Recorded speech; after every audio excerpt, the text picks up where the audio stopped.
Hi everyone, welcome back to explore literature. इस video के अंदर हम डिस्कस करेंगे important questions of the novel the clear light of the day by Anita Desai. ये आपके DSC 11th की फर्स्ट यूनिट है। आई होप आपने सिलेबस तो देख लिया होगा। तो now let's discuss the important questions. हमारा फर्स्ट क्वेश्चन है, how does the setting of old Delhi contribute to the themes of the novel.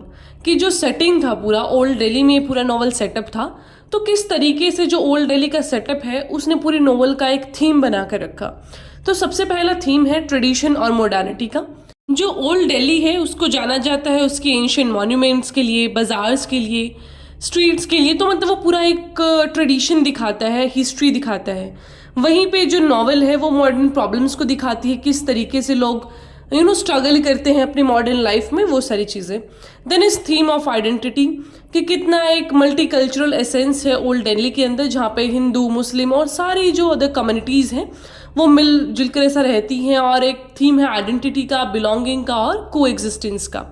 Then is the theme of social inequality कि वहाँ पे यही नहीं है, एक तो ऐसा है कि भाई बहुत ही अमीर लोग जिनका पूरा ऐसे बड़ा बड़ा घर है and the others are the poor. तो कॉन्ट्रास्ट भी दिखाया गया है in the form of social inequality. फिर आता है हमारा fourth theme of community and isolation. तो एक तो कितने मिलजुल कर वो लोग रहते हैं and the inter connection they all have. And last theme is theme of memory and nostalgia. तो वही पुरानी दिल्ली हिस्ट्री को दिखाती है, उसी तरीके से वो लोग पास्ट के बारे में सोचते रहते हैं, जो भी हमारे कैरेक्टर्स हैं इस नॉवल के अंदर। Coming on to the second question, how does Desai explore the theme of memory and its influence on the characters present life. कि किस तरीके से अनीता देसाई ने थीम ऑफ मेमोरी को यूज किया है ये बताने के लिए कि किस तरीके से जो प्रेजेंट कैरेक्टर्स हैं हमारे, उनकी लाइफ्स में जो मेमोरी है उसका इम्पैक्ट पड़ रहा है। मतलब किस तरीके से पास्ट है जो वो इम्पैक्ट कर रहा है कैरेक्टर्स की प्रेजेंट लाइफ को।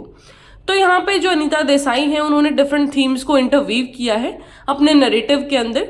तो सबसे पहला थीम है internal reflection and psychological depth. तो ये स्ट्रीम ऑफ कॉन्शियसनेस टेक्निक की बात की गई है, जहाँ पे जो कैरेक्टर्स हैं अपने अंदर मन के बारे में जानते हैं, अंतर मन के बारे में सोचने की कोशिश करते हैं कि यार क्या कुछ है हमारी लाइफ में, what kind of people we are. तो इस तरीके की बातें यहाँ पे हमें देखने को मिलती हैं। फिर उनके पुराने लड़ाई झगड़े, ट्रॉमाज, इश्यूज, वो सारी चीज़ें भी देखने को मिलती हैं साइकोलॉजिकल डेप्थ के अंदर। देन इज इंटरजनरेशनल इम्पैक्ट कि एक जनरेशन का इम्पैक्ट दूसरे के ऊपर कैसे आता है, ऑल अबाउट हिस्ट्री। फिर आता है memory as a source of nostalgia and regret. एक टाइम पे जो मेमोरी है वो आपको नॉस्टैल्जिया देती है, आपके गुड एक्सपीरियंसेस के बारे में याद दिलाती है। And the second thing is the regret. जब हम अलग अलग कैरेक्टर्स को देखते हैं तो हमें दिखता है कि एक तरीके से तो they are like thinking about the past कि यार ऐसा टाइम था, हम ये करते थे, वो करते थे। And at the same time उनको रिग्रेट भी हो रहा है कि मैंने उस टाइम पे ऐसा किया and now what kind of life I am leading. तो ये सारी चीज़ें कॉन्ट्रास्ट में दिखाई गई हैं मेमोरी के थीम में। Then the last theme is cultural and historical context. तो यहाँ पे कल्चरल और हिस्टोरिकल कंटेक्स्ट में आप ओल्ड दिल्ली का रेफरेंस देंगे कि पुरानी दिल्ली में किस तरीके से पूरा कल्चर दिखाया गया है, हिस्ट्री दिखाया गया है, और कैसे अब के समय में वो उनकी जो पूरा लाइफ है उसके ऊपर इम्पैक्ट डालता है। Because they use to live in such a place जहाँ पे लोग बड़े ही इंटरकनेक्टेड रहते थे, लोग एक दूसरे को जानते थे अच्छे से, और पूरा वो इंटरकनेक्शन, भाईचारा यूं सब बना के रखते थे। तो अब उस चीज़ का क्या इम्पैक्ट पड़ता है, that we have to analyse. And our next question is, analyze the significance of title Clear Light of the Day. How does it reflect the novel's central theme? कि किस तरीके से जो टाइटल है clear light of the day वो central theme को बताता है नॉवल की। तो जो पूरा फ्रेज है clear light of the day वो मोमेंट ऑफ क्लैरिटी और रिवलेशन के बारे में बताता है कि किस तरीके से टाइम पास ऑन होता रहता है, डार्कनेस से नाइट, फिर नाइट से क्लैरिटी। तो पूरा ट्रांजिशन का पीरियड दिखाया गया है। नॉवल के स्ट्रक्चर के अंदर भी ये बात हमें देखने को मिलती है कि पहले वो जो कैरेक्टर्स हैं वो पास्ट की बात करते हैं, फिर प्रेजेंट की बात करते हैं। किसी की लाइफ अच्छी हुई है, किसी की लाइफ बिल्कुल डार्कनेस फेस में चली गई है। तो वही एक डे एंड नाइट वाला कॉन्सेप्ट दिखाया गया है थ्रू दिस टाइटल।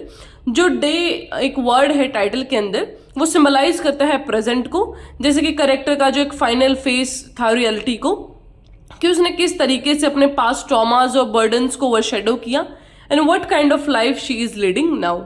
तो ये सारी चीज़ें आपको एक एक कैरेक्टर को लेकर डिस्क्राइब करनी है कि इस तरीके से इनकी लाइफ पहले थी, अब ये है, और टाइटल के थ्रू फिर आपको ये चीज़ें बतानी है। क्योंकि आपको 10 नंबर का या फिर बड़ा इससे क्वेश्चन लिखना होगा, तो उसमें आप सिर्फ ये नहीं लिख सकते, यहाँ पे आप हर एक कैरेक्टर को लेके बताएंगे कि इसकी लाइफ में ये चेंज आया, इसकी लाइफ में ये सब कुछ हुआ। दैट इज हाउ जो पूरा कैरेक्टर है नॉवल का वो एक टाइटल में समराइज हो जाता है, that is clear light of the day. फिर हमारा फोर्थ क्वेश्चन है, discuss the character of Baba and his role in the family dynamics. कि ये जो हमारे कैरेक्टर हैं बाबा, उनका क्या रोल है पूरे फैमिली डायनामिक्स में और क्या कैरेक्टर है इनका।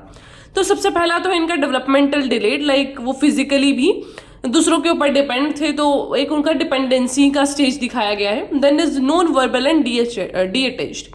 तो जो बाबा थे वो लार्जली नॉन वर्बल थे, विड्रॉन थे और वो अपनी चीज़ों में लगे रहते थे, और डी अटैच्ड भी थे एक तरीके से, इमोशनली भी और practical concern of his family, because उनको इतना रिस्पॉन्सिबिलिटी नहीं लेना पड़ा।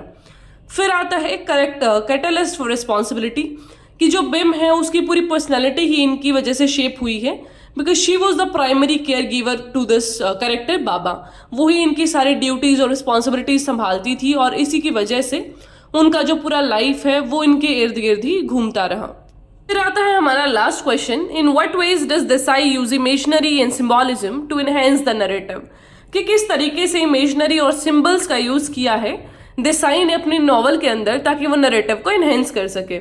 तो एक तो है vivid descriptions of the setting, कि सेटिंग्स को बड़ा ही कलरफुल और ऐसा पेंटफुल तरीके से दिखाया गया है, कि कैसी बिजी स्ट्रीट्स है। आप पढ़ते वक्त ही इतना इमेजिन कर पाएंगे कि किस तरीके का इन्वायरमेंट रहा होगा, कैसी बड़ी बड़ी इमारतें होंगी, बाजार होंगे, कैसा क्या एक फैमिली स्ट्रक्चर होगा उनका।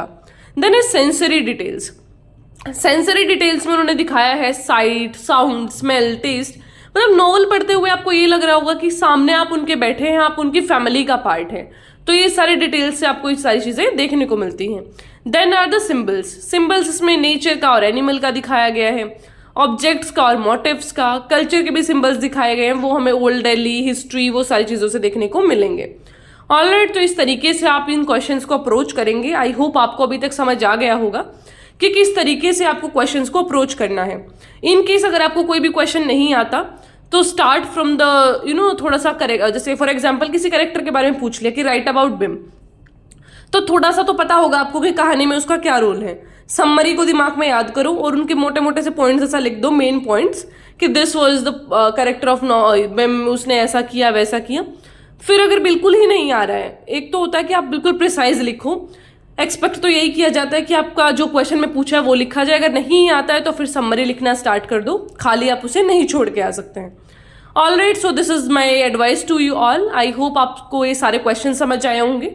कोई भी क्वेश्चन क्वेरी जो भी है उसे आप कमेंट बॉक्स में पूछ सकते हैं। Alright, so I will meet you the next video. Till then take care, stay happy, stay healthy, और अपना फीडबैक्स देना ना भूलें। या feedbacks matter a lot to me, तो अपने फीडबैक्स तो ज़रूर देके जाइएगा। I look for your feedbacks